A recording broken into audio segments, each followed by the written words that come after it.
এতিয়া নেক্সট কোৱেশ্চনটো যদি তোমালোকে চোৱা দেখিবা যে তাত কি দিছে out of zinc and tin whose coating is better to protect iron objects এটো কৰ পৰা আহিছে কোৱেশ্চনটো গম পাইছা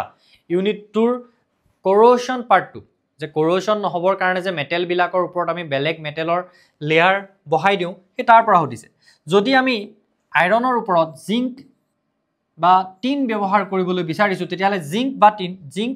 বা টিনৰ ভিতৰত কোনটো বেছি ভাল প্ৰটেক্টৰ হ'ব কোনটো বেছি ভালকে প্ৰটেক্ট কৰিব আমি যদি চাও দেখিম যে জিংক অক্সিডাইজ হোৱাৰ প্ৰবাবিলিটি জিংকৰ বেছি আছে জিংক বেছি ইজিলি অক্সিডাইজ হয়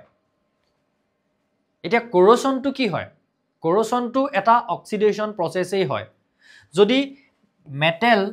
that is ইয়াত আমি কাৰ কথা কৈছো আইৰণৰ কথা কৈছো আইৰণৰ ওপৰত অলৰেডি এটা জিংকৰ লেয়াৰ বহাই থোৱা আছে তেলে কি হ'ব জিংকটো নিজে সেলফ অক্সিডাইজ হ'ব zinc undergoes self oxidation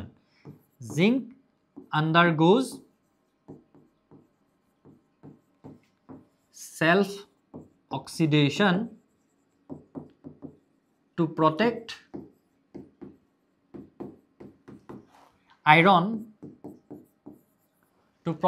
iron from corrosion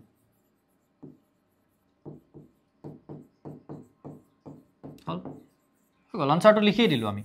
এটুই হ'ব আমাৰ answer